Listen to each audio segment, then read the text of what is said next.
venimos hablando antes de lo que pasó hace 8 días o hace una semana. Venías hablando de qué, ¿cuál es el tema que estamos tocando? Principios bíblicos para dar nuestro voto, votar en el tema o en el ámbito de gobierno civil, ¿cierto? De nuestros gobernantes a nivel del Estado. Y hemos visto varios principios, varias cositas que nos han ayudado a dar luz. Y volvemos a reiterar, nuestra idea no es que usted tenga una persona en específica para cada área y que nosotros se la digamos, no, es que cada uno se lleve conceptos bíblicos para defenderlos en medio de esas elecciones. Acuérdense que nosotros elegimos muchas cosas, ¿no? Elegimos incluso, hay veces que usted tiene que dar su voto para elegir gente en el trabajo, ¿no? No es solo el gobierno, ¿cierto? Gente en el trabajo, gente donde más uno elige. En los conjuntos, ¿cierto? Para que los administren. ¿Dónde más? Hasta en los salones de clase, que el personero, ¿no? Y eso se agarraban y eso era una guerra, eso era una política chiquita, ahí un ambiente muy interesante. Entre esas áreas que en los colegios, en las universidades, representantes. Hay gente que tiene esa vocación, ¿no? ¿No ha visto gente que tiene esa vocación y llamada? Y que yo tenía una compañera en el colegio que ella, cuando hacíamos las reuniones de fin de año, ¿no? Y presentaciones y cosas, recuerdo mucho que ella era muy, muy buena para simular que estaban haciendo noticieros o en vivos. Y adivina a qué se dedicó. Hoy en día es presentadora de un noticiero. Y yo digo, ahí está pintada, o sea, desde chiquita se le notaba que tenía ese talento y esa vaina, y hoy en día sí se dedicó a eso. Muy interesante. Entonces, estos principios a la final van a terminar siendo importantes no solo para esta área gubernamental o de Estado, sino en todas, porque a la final son principios o fundamentos que a la final se pueden llevar a cabo en cualquier área. Muy bien. Veamos un poquito en la siguiente. ¿Se acuerda que habían como tres ámbitos? Estamos viendo estos principios desde tres ángulos, o más bien sobre tres ramas, por decirlo de una manera, o tres pilares. Me gusta esa palabra, gracias. Tres pilares. El primer pilar que estuvimos hablando hace un tiempo atrás fue el de la justicia. Ya lo hablamos. Luego estuvimos hablando del pilar de ¿qué? De la seguridad, y nos falta hablar un poquito del pilar de la infraestructura y desarrollo. Vamos a unir ahí esas dos palabras, porque el Estado también tiene que involucrarse en estas áreas, es responsable de estas áreas y tenemos que, digamos que, escarbar juntos cómo verlo. De justicia ya supimos, ¿no? Solo recordando rápido, justicia, pues el Estado tiene la obligación y el deber de poner una ley, ¿cierto? De castigar a quien no la cumpla. ¿Y qué más? Y de no estarla moviendo, ¿cierto? Es difícil también cuando un Estado, por ejemplo, se la pasa moviendo las leyes o moviendo las cosas porque no da seguridad ¿qué? Jurídica, no la da. Entonces, hoy tienes una forma tú y tienes que responder como empresa hacia el Estado de cierta manera, pero el otro año de otra manera y el otro año de otra manera, y eso es difícil de manejar, no solo como empresa, como ciudadanos, como todo. Entonces, esa inestabilidad o cambio constante es complicado, y mucho más cuando se quiere cambiar el fundamento. ¿Se acuerdan? La idea es sostener lo que medio tenemos bien, porque cambiar lo que ya se ha hecho medio bien, pues es un riesgo altísimo. De la parte de seguridad, acuérdenme cositas. ¿De qué es responsable el Estado? ¿De proteger qué? La propiedad privada de la gente, muy bien, los bienes. En la propiedad privada que había bienes, territorio y la conciencia. Tienen que respetarnos como pensamos, ¿cierto? Como creemos, como queremos educar a nuestros hijos. ¿Cierto que hay estados que empiezan a tratar de moldear, manipular o incluso obligar una manera de pensamiento y de creencia? El Estado no debería hacer eso porque Dios nos da la libertad. ¿Cuántos de ustedes Dios los obligó a creer en Él? ¿Cierto que Dios no nos obliga? ¿A cuántos de ustedes Dios lo intimidó para que le obedeciera? ¿Sí? ¿Cierto que no? ¿Por qué entonces hay estados que dicen que todo el mundo tiene que creer en algo y si no, es complicado? Incluso eso también ocurrió con el cristianismo, ¿o no? Decían en los procesos de colonización y todo, ahora en adelante este estado tiene que creer así. Y así fuera la Biblia, usted no la podía obligar. Porque es que no se trata solo de ni obligar lo que de pronto no es tan chévere, pero tampoco es obligar a que crean en la palabra de Dios. ¿Me explico lo que quiero decir? Porque el Estado debe proteger, nadie puede obligarlo. ¿Ven? Lo animamos, lo enseñamos. Entonces, eso lo hablamos. ¿Qué más protegía el Estado así rápidamente? Pues a la nación, ¿se acuerdan? Nos protege de otros países, de otras personas. La propiedad privada, hablando también de, adicional a eso, también protege que al individuo, debería proteger las familias, ¿se acuerda? Dejarnos también defender, porque el Estado no puede estar en todo lado, sí. Hay momentos donde el Estado no podría aparecer para defenderte, en otros sí, ¿cierto? En otros momentos sí. Pero cuando tú no puedes, el Estado no puede con sus gobernantes, sus ministros, su policía y todo, no podría aparecer, podríamos defendernos, el Estado nos debería dar la oportunidad de defendernos, bajo ciertas reglas, pero de defendernos, ¿cierto? Entonces, eso, ¿qué más protegía el Estado rápidamente? Algo más, deberíamos proteger a los ricos, ¿se acuerdan? ¿Se acuerda que eso pareció un poco cómico, pero no es cómico, porque le tenemos envidia a los que progresan, a los que tienen y producen trabajo, y entonces les queremos es dar más duro, y el Estado, en vez de apoyar que sigan floreciendo, ¿qué hacen? Los ataca, los asfixia, y terminan ¿qué ocurriendo? Se van, y cuando se va un rico del país, ¿qué ocurre? A otro estado, se lleva su dinero, se lleva sus bienes, se lleva sus oportunidades laborales, y a veces nosotros celebramos de que haya menos ricos.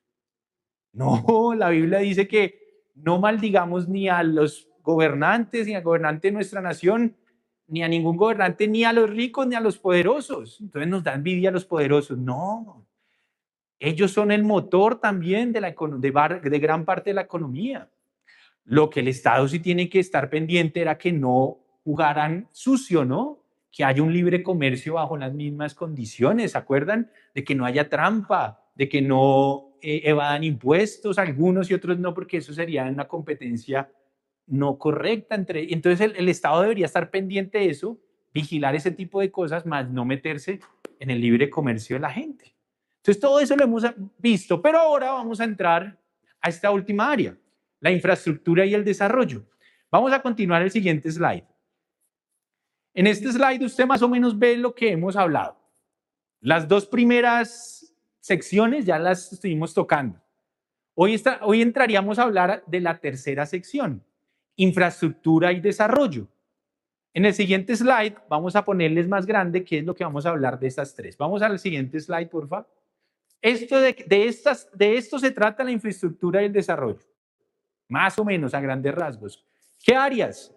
La primera, el Estado en esa área debe velar por qué, por la explotación de qué, de los recursos, administrar y ayudar por todo este tema de la explotación de los recursos naturales que ¿quién nos dio?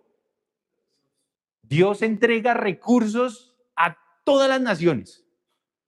De una u otra manera, algunos más de unas cosas más, otros de otras cosas más, otros tienen menos. Por eso es que es tan bueno el comercio, porque algunos tienen más cosas en unas áreas y los otros tienen otras cosas en otras áreas. Por eso el comercio es buenísimo, porque nos ayuda a tener todo al final a precios no tan altos. Eso es a su ayuda. Pero entonces los recursos, la explotación de recursos naturales es algo que el Estado tiene que administrar junto con el espacio público. Esa es un área, ya la vamos a hablar. La segunda área es promoción de qué áreas, de tres áreas.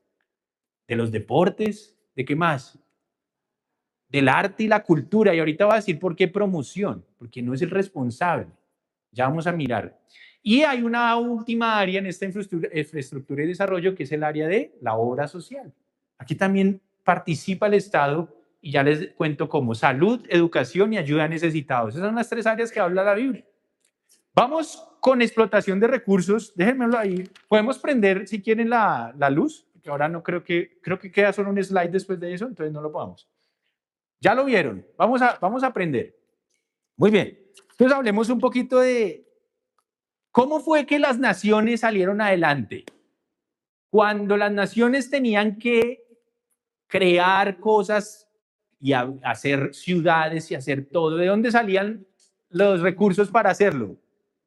Pues de ellos mismos, de las tierras, de las rocas, de los mares, de los ríos, de lo que Dios les daba, de las piedras, de las arena, de las montañas, de todo lado, de la sal.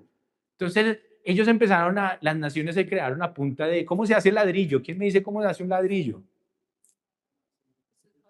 Eso es barro, ¿cierto? Como con arena, arcilla, y eso mezclan. El cemento también muy interesante, ¿no? Eso es agua, arena y cal. Entonces, todo eso fue lo que empezó a generar la piedra, ¿no? Rocas y la piedra, y todo eso, y Dios dio esos recursos. Imagínense una de las obras arquitectónicas más increíbles y más imponentes de la época, ¿cuál fue? Pero en la Biblia. Sí, también, pero vámonos no tan allá, más acá, para el pueblo de Dios ya formado. El templo. ¿Quién fue el que lideró desde el Estado la coordinación del primer gran templo? Salomón. Entonces Salomón representaba al rey, representaba al Estado. Y Salomón lo que hizo es convocó a la nación a que adquirieran recursos de ellos mismos e incluso también otros apoyados de otros reyes. ¿Y qué hizo Salomón? Contrató mano de obra. Y acá viene algo muy importante y es que el Estado pues le debe pagar como todo, ¿no? Uno debe pagarle a los obreros contratados o a la gente que va a trabajar porque nadie debería trabajar. ¿Qué hacían las tiranías? ¿Le pagaba a su gente? No, ¿qué hacían ellos? Los esclavizaban y los mantenían con la comida suficiente para que no se murieran. Pero en el pueblo de Dios eso nunca ocurrió. Dios siempre instruía, por ejemplo, a Salomón de hay que pagar salarios y hay que agarrar recursos. Entonces la explotación de recursos junto con un pago digno a sus salarios es lo que hace que las cosas avancen en las naciones. Leamos rápido conmigo esta parte tan interesante como muestran ese modelo tan sencillo, tan obvio en algunas oportunidades, pero que hay que leerlo. Vaya conmigo a Primera de Reyes capítulo 5. Primera de Reyes capítulo 5 nos muestra claramente lo que es el movimiento entre Estado, explotación de recursos y una paga obviamente honrosa para sus trabajadores. ¿Qué fue lo que dije? Primera de Reyes. Deme un segundo, yo también voy buscando para que juntos lo podamos leer. Primera de Reyes capítulo 5. Muy bien. Dice así. El rey Hiram de Tiro siempre había tenido buenas relaciones con David, o sea, el padre de Salomón. Y David, ¿qué ocurrió? Dice, así que al saber que Salomón había sido ungido para suceder en el trono de su padre David, le mandó una embajada. Eso es cuando que pasa hoy en día entre los estados, ¿no? Entonces, si estamos todo bien, yo pongo una embajada de mi país en el tuyo. Y si tú me caes bien, te dejo poner también una representación tuya en el mío, ¿cierto? Entonces ahí hay un trato de relaciones exteriores. Eso es parte de lo que el Estado hace, ¿no? Relaciones exteriores. ¿Y qué más pasaba? Dice, en respuesta Salomón le envió este mensaje. Tú bien sabes que debido a las guerras en que mi padre David se vio envuelto, no le fue posible construir un templo en honor al Señor su Dios. Tuvo que esperar hasta que el Señor sometiera a sus enemigos bajo su dominio. Pues bien, ahora el Señor mi Dios me ha dado paz por todas partes, de modo que no me amenazan ni adversarios ni calamidades. Por lo tanto, me propongo construir un templo en honor del Señor mi Dios, pues Él le prometió a mi padre David, que le dijo, tu hijo a quien pondré en el trono como sucesor tuyo, construirá el templo en mi honor. Acá hay un primer principio. Para que haya un desarrollo constante en las naciones, o por lo menos no tan truncado, o por lo menos no tan lento, una de las cosas que deberíamos velar y por el que el Estado debería velar es que haya ¿qué? Paz. Muy bien. Porque Salomón decía algo muy claro. Tengo un tiempo de, no me están atacando, ¿cierto? No estoy en guerra. Pues, ¿qué me pongo a hacer?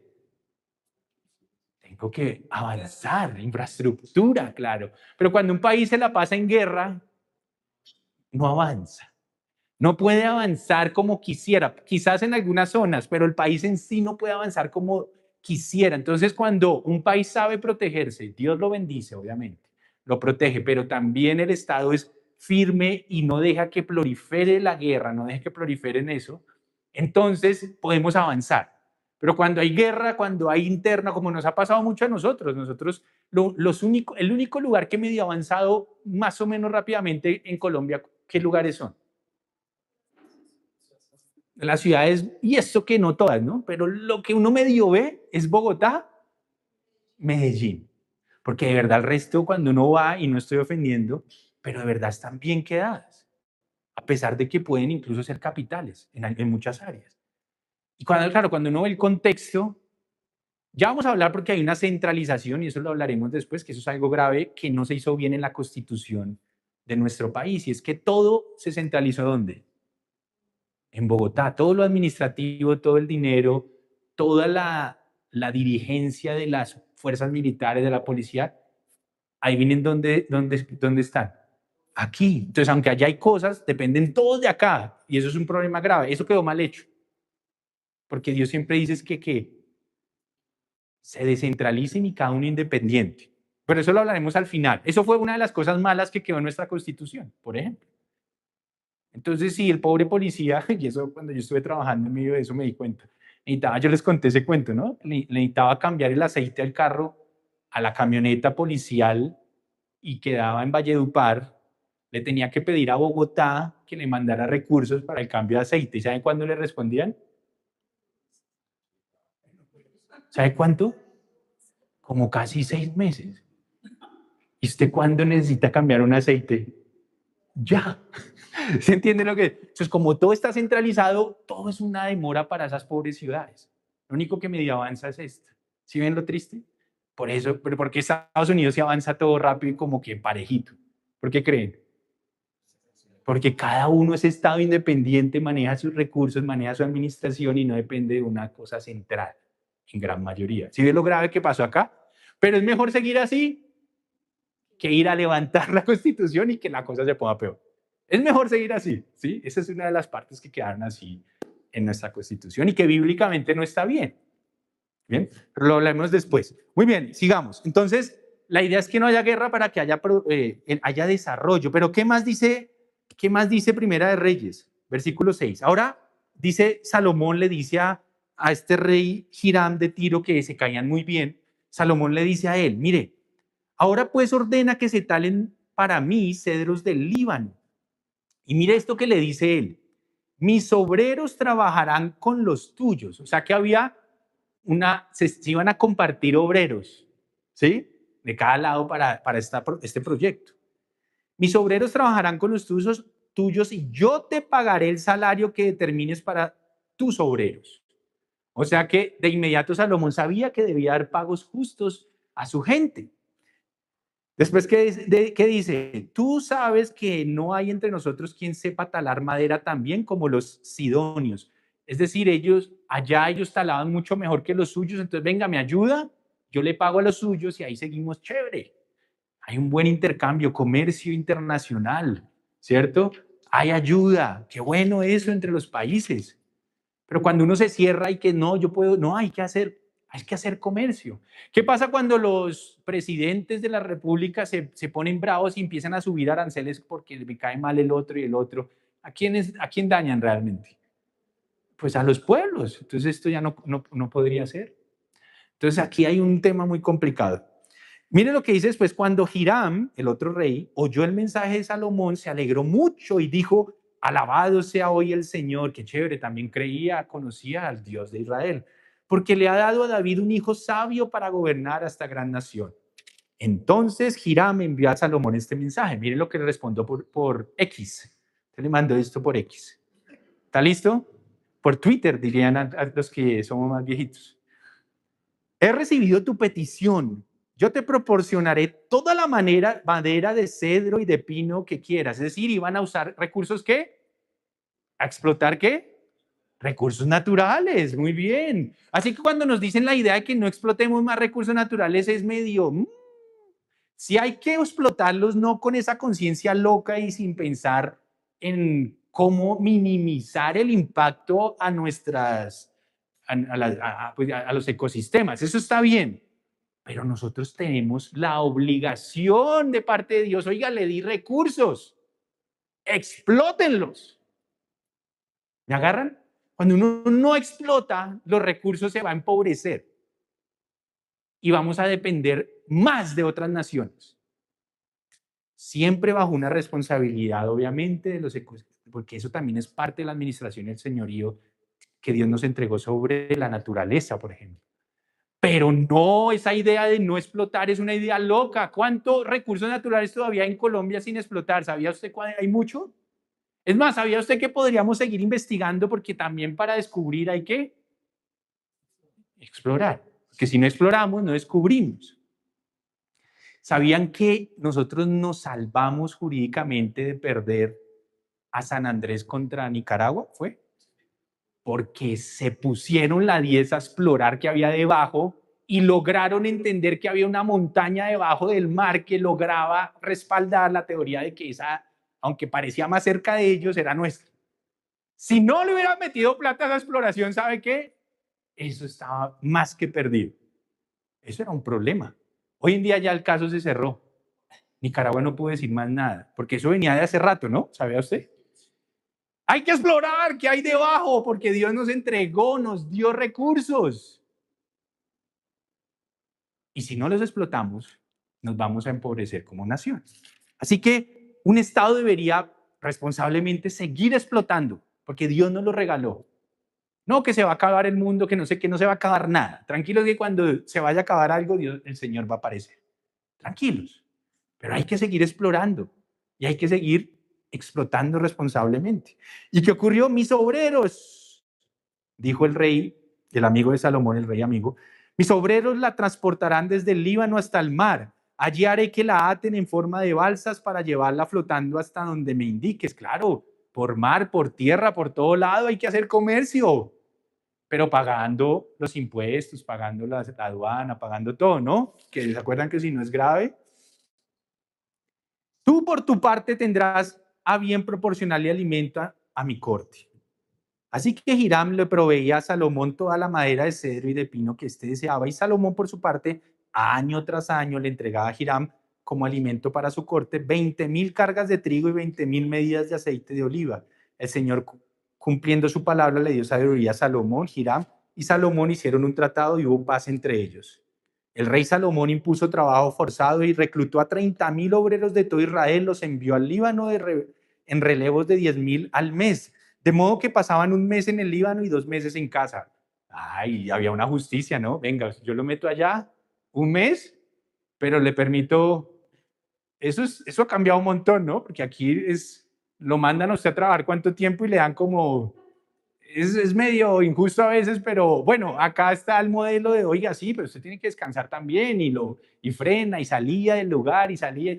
Es que todo esto ya está inventado, ¿no? Todo Dios lo puso y había un comercio internacional, habían tratados, todo eso es una maravilla. Por eso nosotros los países tenemos que abrirnos a los demás, obviamente con sabiduría, con no con todo el mundo, pero sí tenemos que buscar el comercio porque muchos necesitan lo que tenemos, pero nosotros también necesitamos lo de otros. Y ahí está, y ahí se iba haciendo, había supervisión, dice la supervisión del trabajo forzado estaba a cargo de Adonirán. Salomón tenía en las montañas 70,000 cargadores y 80,000 canteros, había además 3,300 capataces que estaban al frente de la obra y dirigían los trabajadores. En fin, y ahí para abajo empiezan a hablar cómo hicieron ese templo, una obra civil que iba a beneficiar a la nación, donde el Estado, representado por Salomón y todo lo que él hizo, era el que hacía que se moviera.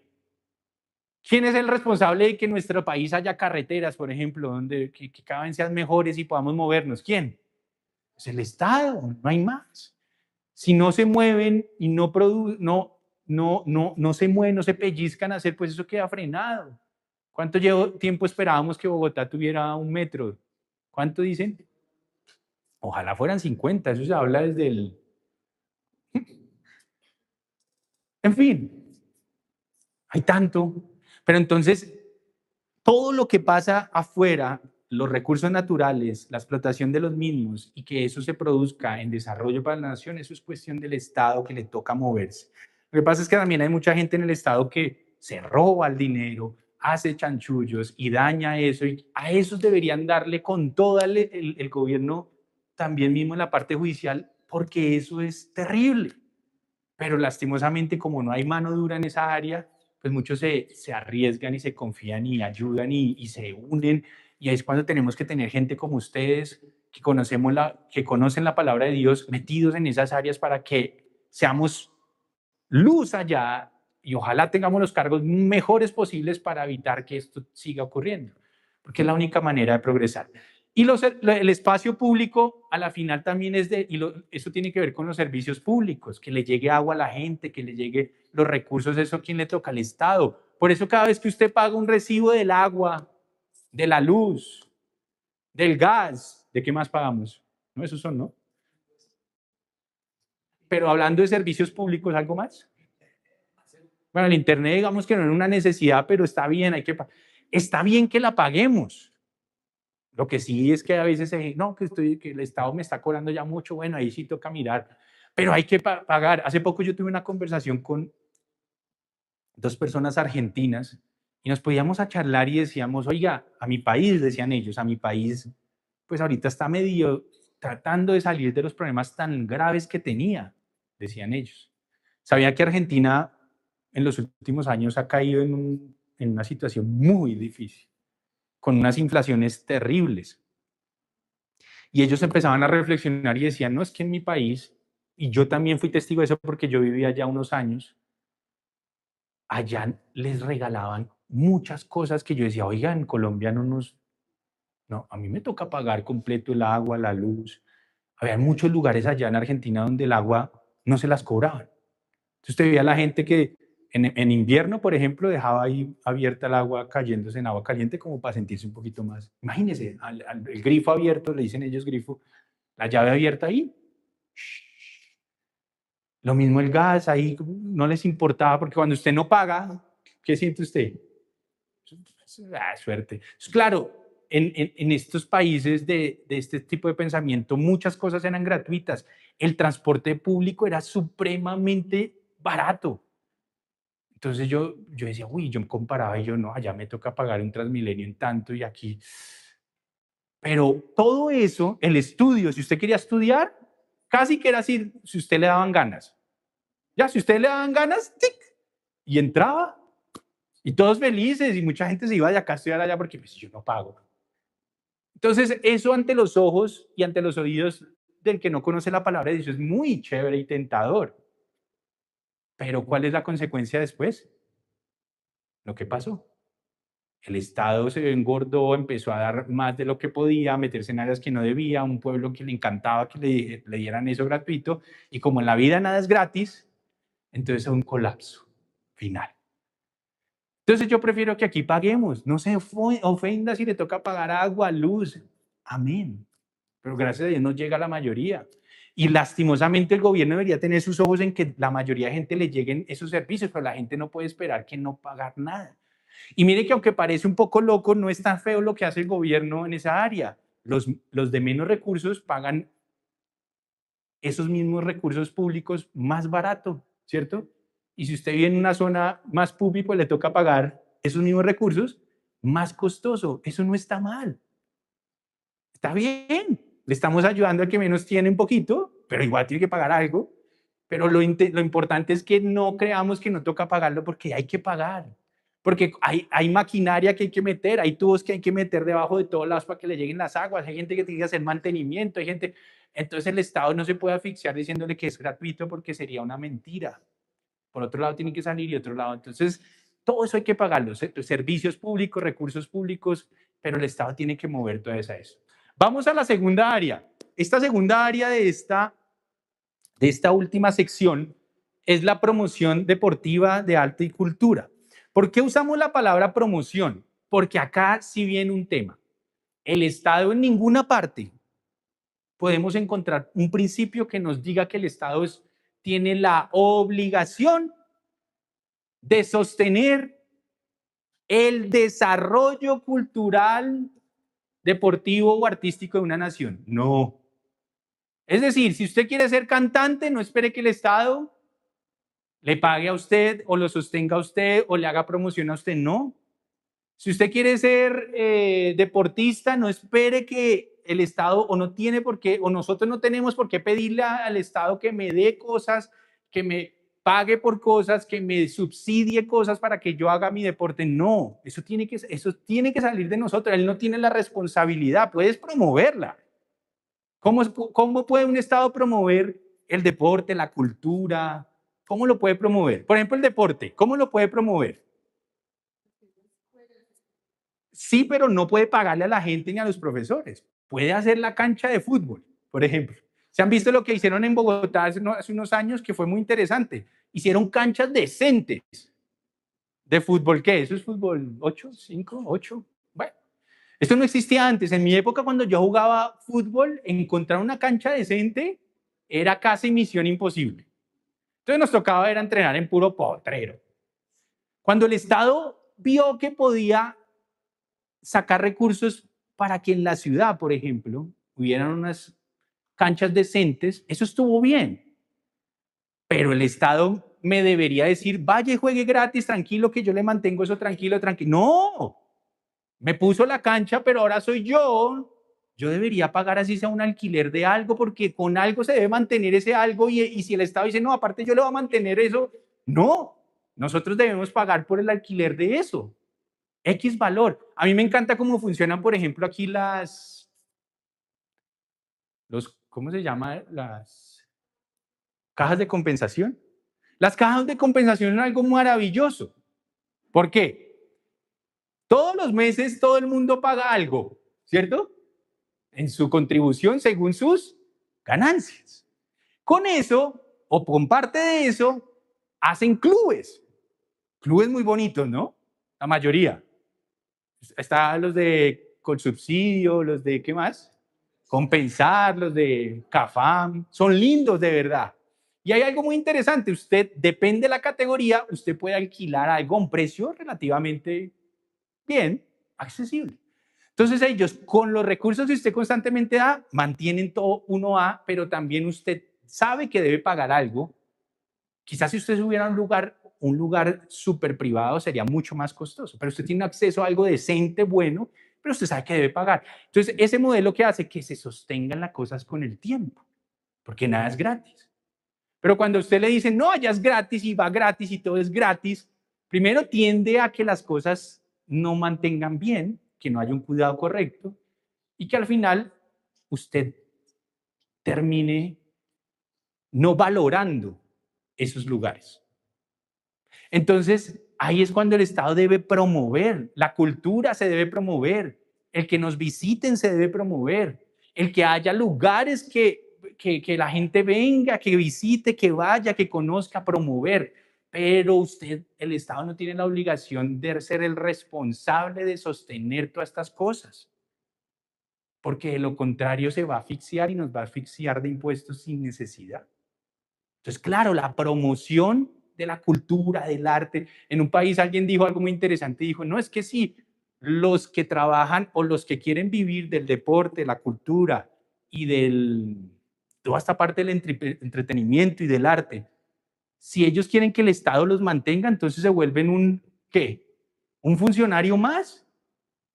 Y los funcionarios son los que obligatoriamente se necesita para que el Estado funcione.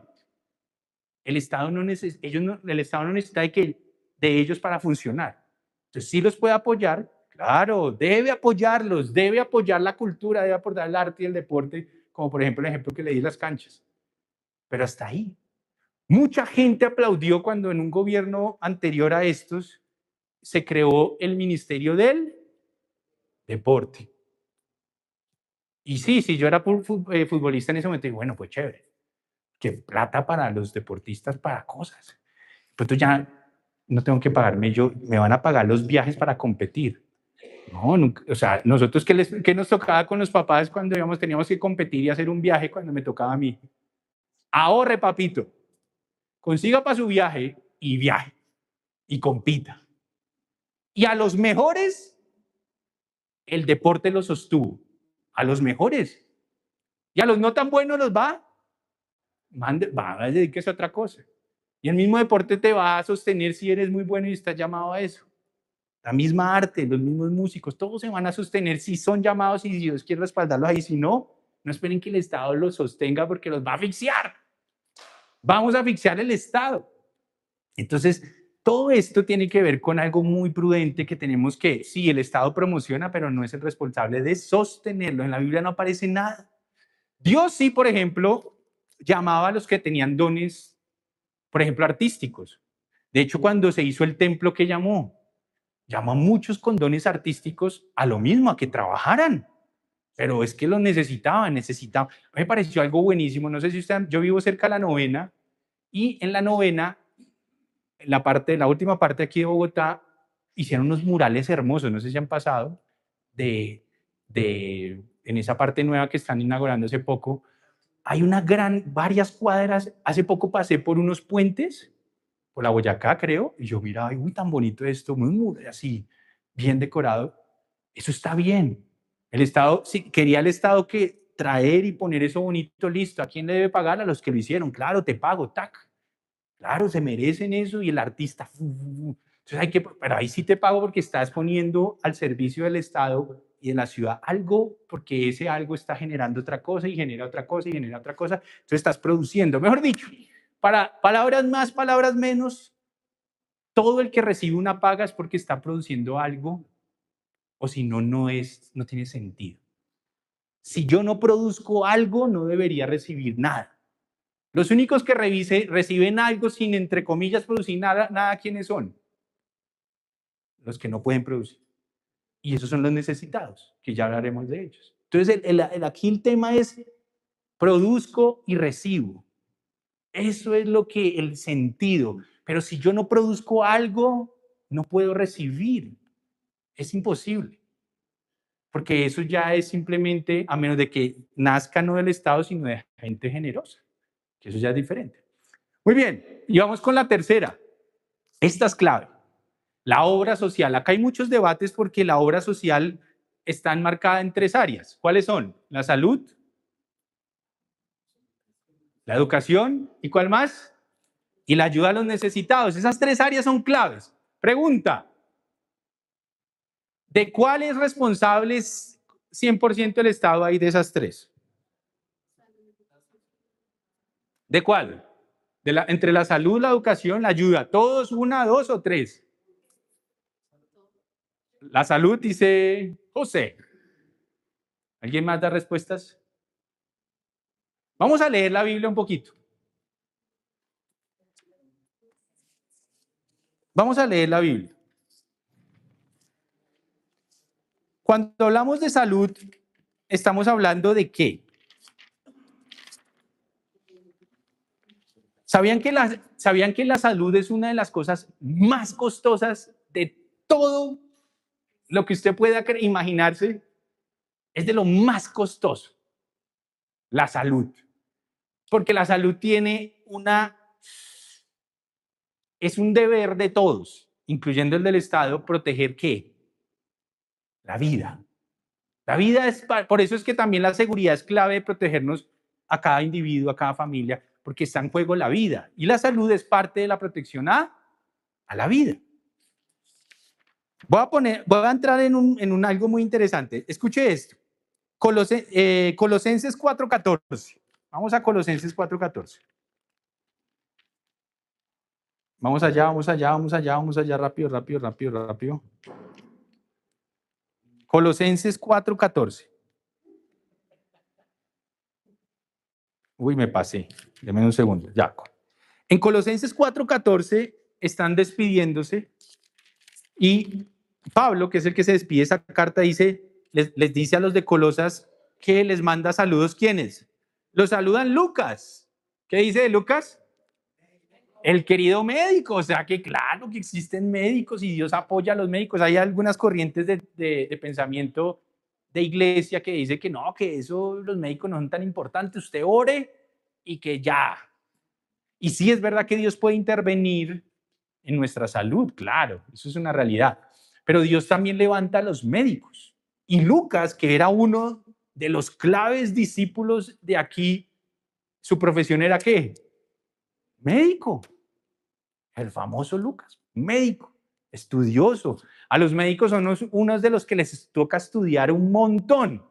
¿Alguien aquí es médico? No. Tiene la responsabilidad nada más y nada menos que la vida de las personas.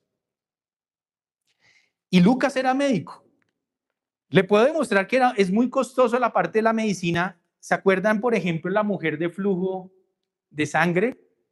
Que Jesús la sanó milagrosamente cuando ella se acercó y le tocó su manto. ¿Se acuerda de eso? ¿Sí se acuerdan?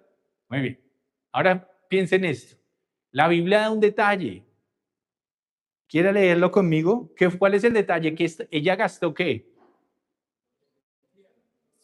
Gastó todo su dinero. O sea, que no era una mujer pobre. No era una mujer pobre.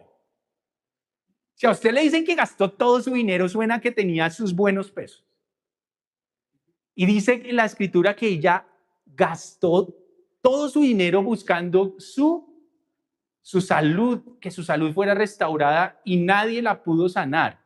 O sea que ella iba de médico en médico, de lugar en lugar, y es que la medicina es costosa. Y se le fue toda la plática. Y creo que llegó a un punto tan difícil que fue cuando vio al Mesías y dijo, no me queda de otra. Pues yo no puedo vivir más así. ¿Cuántos años llevaba así? 12 años con un flujo de sangre ininterrumpido. ¿Qué es esa cosa tan terrible? Las mujeres que tienen flujo de sangre mensualmente, generalmente, imagínense 12 años sin poder ahí, tic, tic, como, muy duro. Y fue cuando dice que de él salió poder y la sanó. Entonces, claro, ahí vemos dos cosas, que los médicos existían, que eran costosos, que no necesariamente pueden hacer todo lo que está en su alcance, pero a veces puede que no logren restaurarte porque hay cosas que se salen incluso a pesar del desarrollo científico y que también Dios puede aparecer en escena. Pero si no aparece Dios en escena, pues también te puede decir, es que están todas, ¿sí? Pero entonces es costoso, es muy costoso. Y lo interesante de todo esto es, por ejemplo, que la medicina, por ejemplo, el buen samaritano, ¿se acuerdan de la famosa parábola del buen samaritano? ¿Qué ocurrió? Era un hombre que le habían pegado, le habían robado todo, estaba supremamente herido. ¿Y qué hizo el samaritano que pasó? Lo ayudó, dice que lo vendó y después pagó para que otro lo cuidara sus heridas y que lo restaurara totalmente. O sea que la medicina cuesta. ¿Qué quiero decir que eso? Que hay que pagar, porque es que eso no se hace solo. Hay gente que para que se sostenga hay que pagarle. Y los resultados pueden ser buenos, normales o no pueden lograrlo. No siempre lo van a lograr. ¿Han escuchado gente que aunque tengan la mejor medicina igual se murieron? ¿Han escuchado? ¿Se acuerdan de Chávez? Cuando se enfermó Chávez, él tenía a su merced todos los mejores médicos, cubanos, venezolanos, todo, y él se metió con los mejores. ¿Y qué ocurrió? No se pudo, porque no siempre lo van a lograr. Ahora, ¿por qué digo todo esto? Porque el Estado, al igual que Dios, y Dios como lo dice en su palabra, Dios quiere que ayudemos al enfermo, que pongamos todo en nosotros para que se sane y se salve. Claro que sí. Ahora, pero como la medicina es tan costosa, a mí me parece muy duro cuando le obligan al Estado, la gente, nosotros, las personas, le obligamos al Estado a que me tienes que, sí o sí que, me tienes que sanar, me tienes que curar, me tienes que pagar todo lo necesario para que yo no me muera, como si el Estado fuera obligatoriamente el responsable de esto. Y esto no es verdad. Y ahí volvemos a analizar los sistemas. Cada uno de ustedes o la mayoría de nosotros intenta hacer esfuerzos bien mayúsculos. ¿Para qué? Para tener qué. Para poder pagar una salud más o menos diferente a la que llamamos lo normal. Porque usted sabe que la que ofrece el Estado, si usted queda embarazada y la que le ofrece el Estado es, yo te ayudo a sacar ese bebé. Ahora, ¿cómo? Si le toca con una sala así con 50 mujeres más y van pasando ahí a la que caiga, pues es así.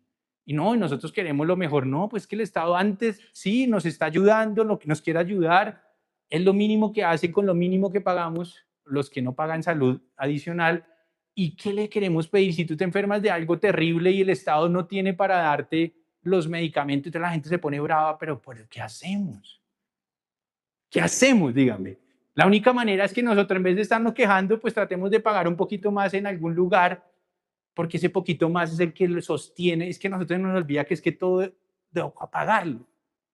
Entonces, no solo es decirle al Estado, usted no puede, usted no puede, usted no puede. Es también nosotros recapacitar y decir, es que el Estado no tiene, nosotros no podemos pedir todo al Estado. Que el Estado llega a un punto donde no puede, no debe y no tiene la obligación de. Hace lo posible, sí, intenta cumplir con su misión de la vida, la protección de la vida, pero llega a un punto. Entonces nosotros no podemos quejarnos, queremos mejor salud, ¿qué hay que hacer? Pagar. ¿A qué? A un sistema privado que te va a dar mejores condiciones, pero que cuesta. Nada que hacer. En el Estado, ¿qué te puede decir? Si me llegas a un hospital, voy a intentar de que no te mueras, pero no me pidas, pues, que te sostenga todo de ahí para adelante, porque hay veces no se puede. Y tienen toda la razón. Toda. Ahora, la mayoría de gente que llega o que no tiene salud, hay una partecita que paga salud un poquito y que por eso tiene lo que llamamos el POS o lo mínimo. Y hay un montón más que ni siquiera pagan el POS, pero que igual van a ese mismo sistema a pedir ayuda. Que son los informales, lo que llamamos que no están pagando nada, pero que si te ven ahí tirado, te tienen que ayudar. ¿Es verdad eso? Y sí, pero no esperemos mucho. No esperemos mucho. Así que como todo en la vida hay que esforzarse. Como esta mujer de flujo, le tocó pagar, ¿qué hacemos? Como al samaritano que quiso ayudar a este hombre, le tocó pagar para que este hombre saliera adelante de su estado físico difícil. Entonces el Estado no lo podemos obligar a eso. Suena un poquito, pero sí, el Estado, y yo creo que en Colombia, dentro de todo, es lo mínimo. Hay otros países que ni dicen, no, suerte, usted verá, si no paga, suerte. Aquí por lo menos te atienden ahí y hay un sentido, pero nosotros los mismos pueblos le exigimos cosas que no están, que sí ayudan y que gracias, que sí, pero que no podemos exigirle más, no podemos. Hay que trabajar y pagarnos. ¿Qué hacemos? Pensemos un poquito en la educación desde ese punto de vista. La gente le pide al Estado y lo obliga. Estado, estudiar es un derecho, le dicen, ¿cierto? Es mi derecho, así que tú tienes la obligación de educar gratuitamente. ¿Eso será verdad? ¿Tendrá el Estado la obligación de educarnos? Eso es lo que le pasa a Argentina. ¿Ellos tienen la obligación? ¿Qué dice la Biblia? Vamos a leer. Vamos a leer. Muy bien, dice,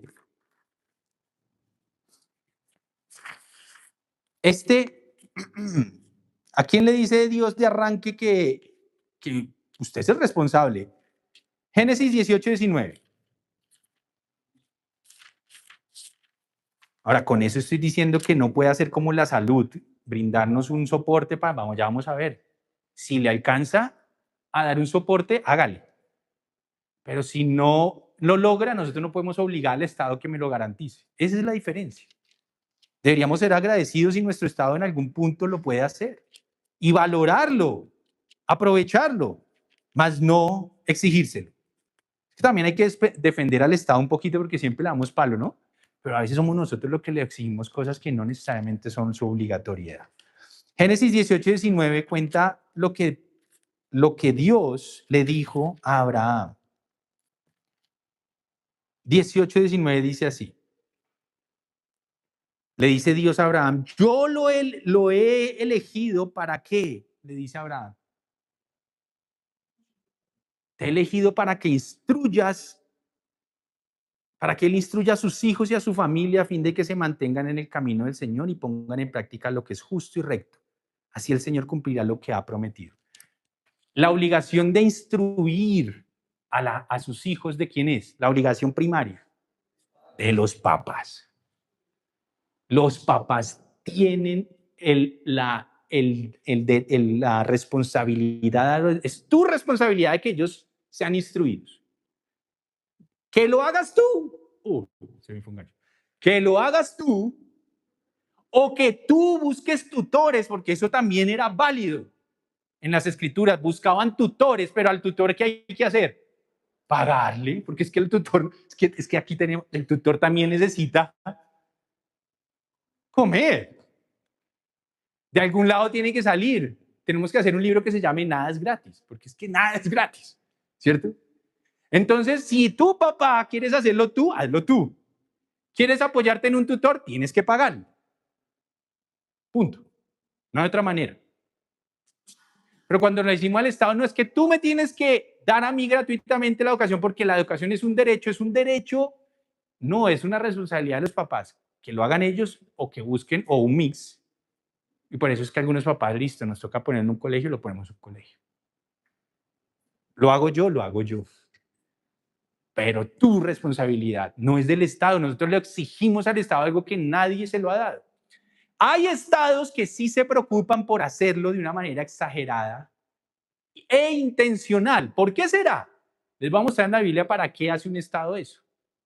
Ahora, si el Estado le sobra y puede hacer, ya ha cubierto lo más importante que ya hablamos, y tiene todavía un rubrecito que le sobre para ayudar a estas áreas, sobre todo a las personas que de verdad les queda muy complicado, pero es que acá viene un riesgo. Cuando un Estado hace eso y no lo hacemos nosotros, tenemos el riesgo de que quedamos a merced de algo que no ocurre en la salud, porque en la salud a ti te salvan o no te salvan, pero en la educación tiene algún plus que es una amenaza. ¿Cuál es el plus o la amenaza de la educación? La doctrina. Ese es el meollo, porque en la salud no hay adoctrinamiento. En la salud te curo o no lo logré y te mueres. ¿Entiendes? Pero en la educación es, lo hago, pero a mi manera. Lo que yo le quiera decir. ¿Sí ven el peligro? Pero tenemos que esforzarnos un montón para que no se los entreguemos al Estado, porque cuando se lo entregamos al Estado, esa área, miren lo que pasa. ¿Está listo para leer esto? Y el mismo Dios nos lo muestra. Daniel 1, vaya conmigo a Daniel 1, ya vamos terminando y se da cuenta de algo tan interesante. Daniel capítulo 1.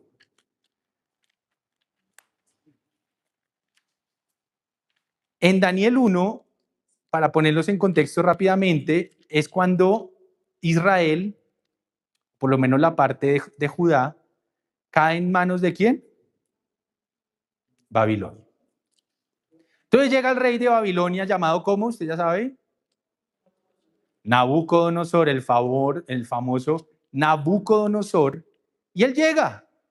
Nabucodonosor llega con un plan muy claro. Es que Nabucodonosor fue un gran rey en el sentido de la estrategia que tenía. Mire lo que dice. Vamos a leer Daniel 1. Dice, en el año tercero del reinado del rey Joacim de Judá, el rey Nabucodonosor de Babilonia vino a Jerusalén y la sitió. El Señor permitió que Joacim cayera en manos de Nabucodonosor. Junto con él cayeron en sus manos algunos de los utensilios del templo de Dios, los cuales Nabucodonosor se llevó a Babilonia y puso en el tesoro del templo de sus dioses. Además, el rey le ordenó, y escuche esta orden, este rey Nabucodonosor le ordenó a Aspenaz, jefe de los oficiales de su corte, que llevara a su presencia a algunos de los israelitas pertenecientes a la familia real y a la nobleza. ¿Para qué? Debían ser jóvenes apuestos.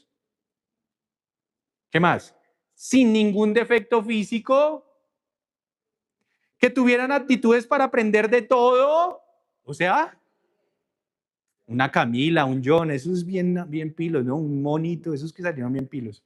No como yo, que era el que pasaba ahí, bien pilos. Nerdos, diríamos nosotros aquí, bien nerds. Entonces le dio esa orden, cójame los más pilos, papá. ¿Para qué? Escuche esto. Bueno, también son apuestos y sin ningún defecto, ¿cierto? También.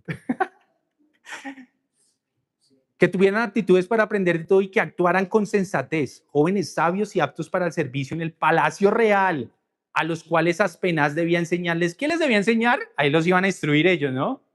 La lengua de ellos, la literatura de los babilonios. Pero todo eso era ¿para qué? ¿Para servirle a quién? Al Estado, al rey. Entonces, claro, yo te voy a dar estudio gratuito. Te voy a enseñar la literatura nuestra. Te dan de todo, pero al final terminas, ¿qué? Adoctrinado por el Estado. Y generalmente el Estado de nuestras naciones, ¿qué? Pues están supremamente alejadas de lo que Dios dice. Entonces no te enseñan creación, sino te enseñan ¿qué? Evolución. Entonces tú dices, esa bobada, ¿no? Eso cambia toda la percepción de todas las materias.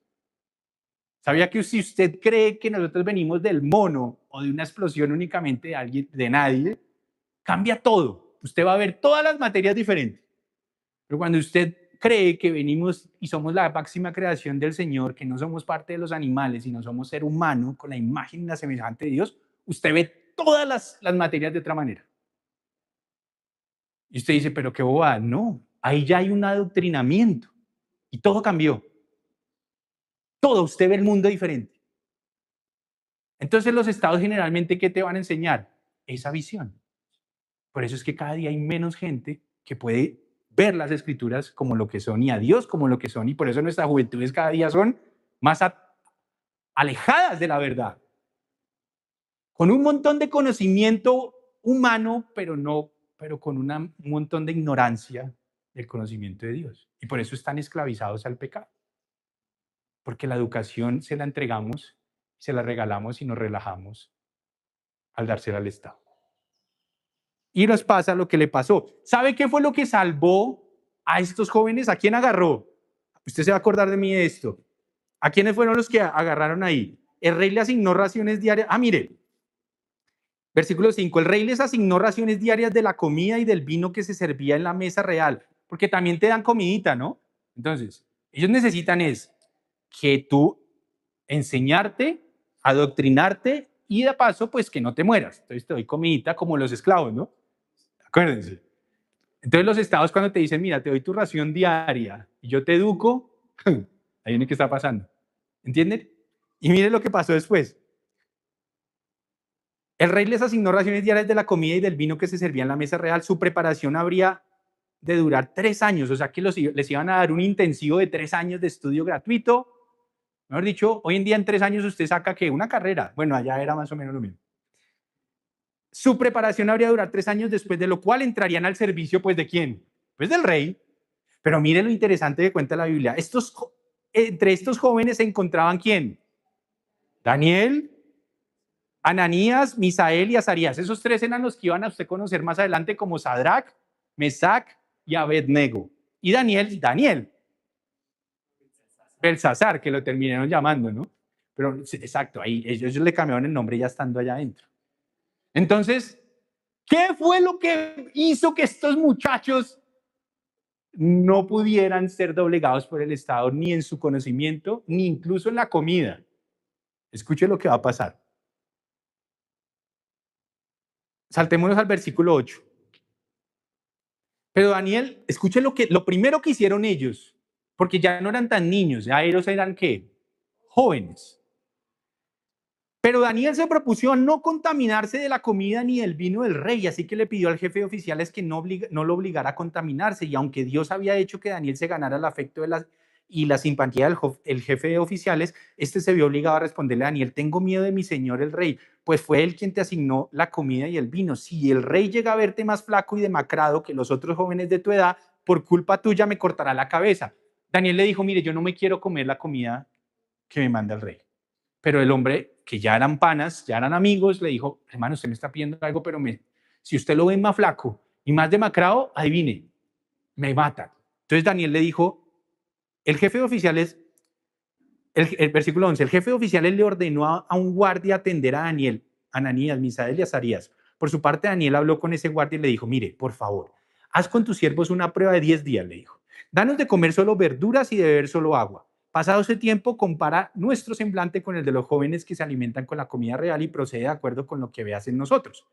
Como quien dice, vea, yo no me quiero comer la comida del rey, pero le voy a demostrar que Dios va a estar con nosotros y se va a dar cuenta que Dios nos va a proteger. No queremos caer en esa esclavitud. Yo voy a comer solo agua y verduras con mis compañeros. Después de 10 días, mírenos, si nos ve bien bonitos, bonitos y rosaditos, se dará cuenta que podemos seguir en el plan y ustedes no le van a cortar la cabeza. Está interesante, ¿no? Un hombre de fe, un hombre que no se quería contaminar con lo que, se lo ponían todo de bandeja de plata. Y dijo, no. Entonces, ¿qué ocurrió? El guardia aceptó la propuesta y lo sometió a una prueba de 10 días. Al cumplirse el plazo, estos jóvenes se veían más sanos y mejor alimentados que cualquiera de los que participaron en la comida real. Así que el guardia les retiró la comida y el vino del rey y en su lugar siguió alimentándolos con verduras. A estos 4 jóvenes Dios los dotó, y acuérdense que es que en esa época los alimentos los ofrecían a dioses falsos, ellos sentían, prevían comer y abstenerse de esos dioses falsos a que ellos, ya todo ese cuento se los he echado, y ellos decían, no, no, no, no. Y después, ¿qué pasó? A estos 4 jóvenes Dios los dotó de sabiduría, inteligencia para entender toda clase de literatura y ciencia. Además, Daniel podía entender toda visión y todo sueño.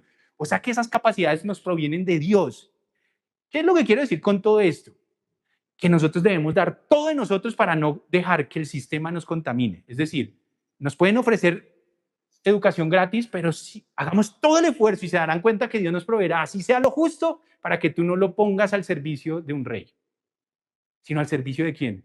De Dios. Que lo que ellos aprendan, ¿y qué fue lo que sostuvo a ellos para que, aunque aprendían literatura babilónica, no cayeran en esas mentiras ni creyeran en otros dioses al final? ¿Qué fue? Pues que lo fueron instruidos por sus padres durante toda su niñez, su infancia. Cuando llegaron a la juventud, ¿qué pasó? La tenían clara. Y cuando ellos fueron agarrados y esclavizados, no se contaminaron ni con la literatura, ni con las mentiras que les metieron, ni con la comida. Pero cuando nos agarran a los niños, no de jóvenes, sino de bien niños, ¿qué probabilidades hay? Porque la más importante instrucción es la de los primeros años. Ya cuando cogen vuelo a la juventud, ya lo que fue, fue.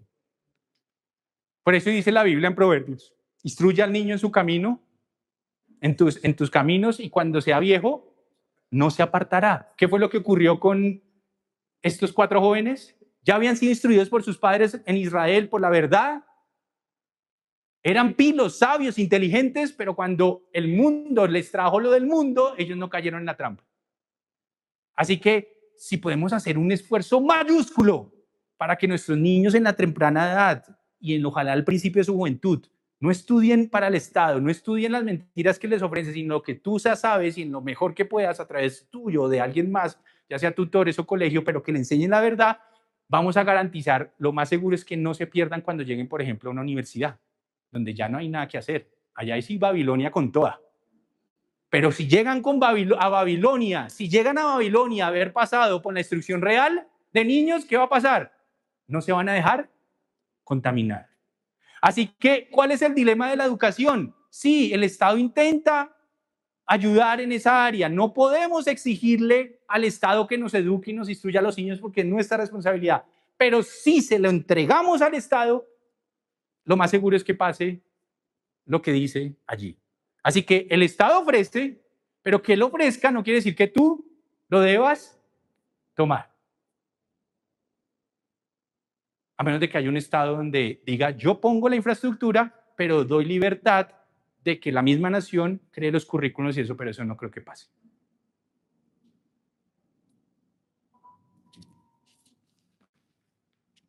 Vamos a dejar hasta ahí, porque ayuda a necesitados tiene varias variables. ¿Me agarran la idea? Ahí nos muestran un poquito lo interesante. Daniel y Sadrach, Mesach y Abednego, aunque fueron esclavos ya en su juventud, ellos previamente lo sabían, entendían, habían sido instruidos correctamente.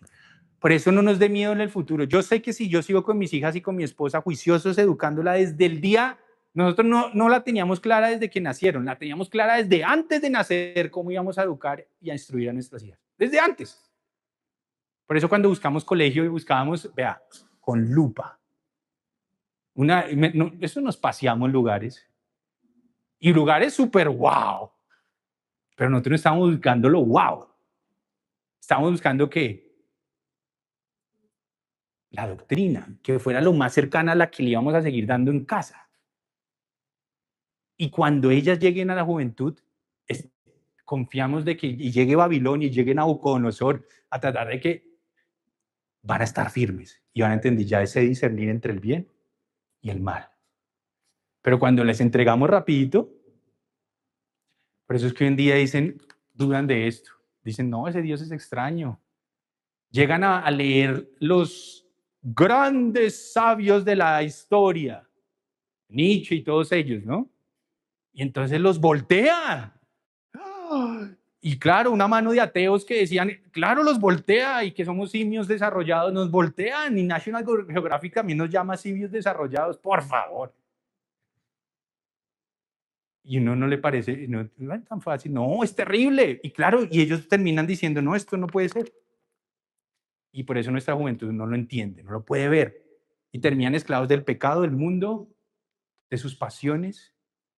Y nadie puede buscar la santidad, porque no le entienden, ni se preocupan, ni la... Vamos a orar y terminamos por hoy. La próxima le damos un pincelazo, ya lo último, y terminamos con otra parte. Así que la misma Biblia nos muestra lo que hay detrás de que nos enseñen cosas gratuitamente. Es muy llamativo.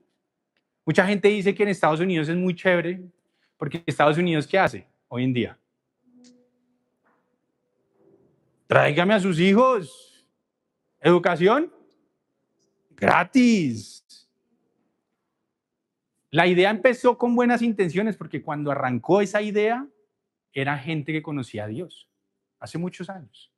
Pero hoy en día ya sacaron toda la parte y, o sea, muchos estados, la mayoría, no te admiten de que te enseñen desde el punto de vista bíblico, que es la única verdad, todas las materias. No puede. ¿Usted se imagina cuando uno le muestra a un niño que los números son ¿qué? Infinitos. Y que usted le diga en un aula de clase a un niño, si ves que los números no tienen fin ni para atrás y no tienen fin para adelante, y los niños digan, ¿ves? Sí, yo cuando veo ¿cómo se llama? La recta numérica, es verdad, no tiene fin. Y que un profesor les diga, es que así es Dios. Él dice que Él es el alfa y el omega, que Él no tiene ni principio ni fin. La matemática demuestra la gloria de Dios. Me echan. Porque no entendíamos que la matemática es el reflejo de la gloria de Dios. O sea que todas las materias la tienen. Toca descubrir a Dios detrás de cada materia. Porque Dios es el creador de todo, incluyendo todas las ciencias. Todo. Entonces, si yo le digo, pero yo sí tengo la libertad en mi casa de decirle, mira, Dios es infinito. Y así mismo son los números. Y mis hijas, wow. Entonces, cuando le llegue a Babilonia a decirle, no, es que así es la matemática, me decían, no, es que en la matemática está Dios. Ya no la van a poder, ni Nietzsche, ni ¿quién más? Todos esos pensadores que lo único que hablan es sabiduría humana, del mundo terrenal. Ni los escritos de Hitler. Nadie las vale, nadie. A mí hoy en día nadie me voltea. Yo ya veo a Dios en todas las áreas. Todo lo veo. Así es Dios. En las ciencias, en la biología, en el genoma humano. En todo está Dios. Porque Él es el creador de todas las cosas. Por eso cuando a uno no le enseñan que Él es el creador de todas las cosas desde primero de primaria, empezamos con Babilonia desde temprana edad y quizás ellos no tienen discernimiento. Y ahí sí los pueden esclavizar. Así que prefiero trabajar un poquito más. Es más, si yo no tuviera, escuchen lo que va a decir, si yo no tuviera los recursos para mandarlas a un colegio donde yo crea le están enseñando lo correcto, adivine qué hago. Yo las educo. Yo no se las voy a entregar a Babilonia. Yo las educo. Bueno, es que yo las educo siempre, pero digo, las instruiría incluso en lo que toca, antes de entregárselas. No, pero si allí en la huerta se la da gratuito, no me importa. Yo me abstengo de contaminarse.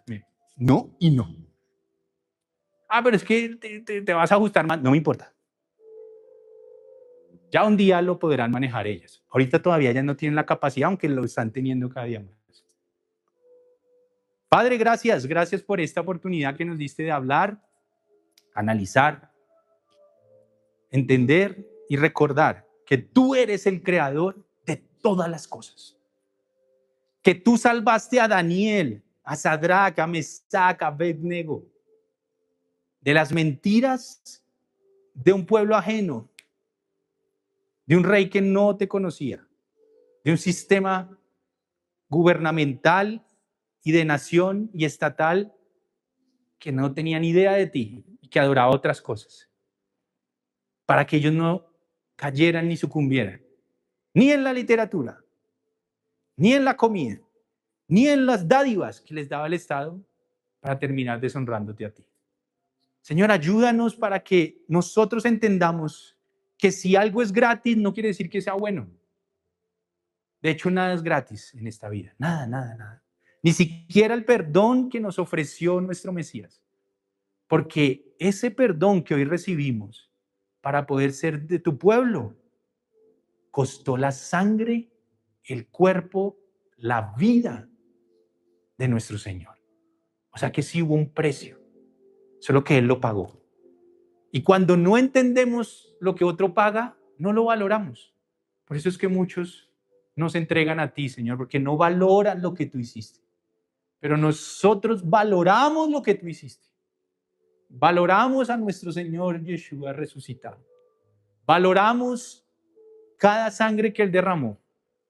Y por eso nos comprometimos a obedecerte lo mejor que pudiéramos y entendiéramos en esta vida.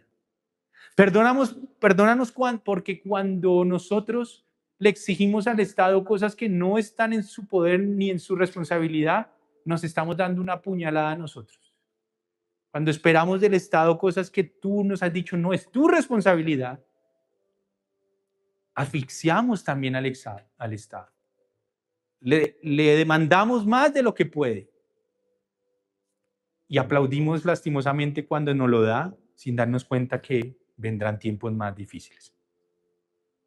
Ayúdanos a entender estos principios, y no solo a nosotros, sino a la gente, a los gobernantes de hoy en día, para que hagan lo mejor que puedan, lo más cercano a tu nombre y a tu palabra. Te adoramos, te amamos y ayúdanos a tener comprensión cada día más de las Escrituras. Te damos muchas gracias, mi Señor. Amén.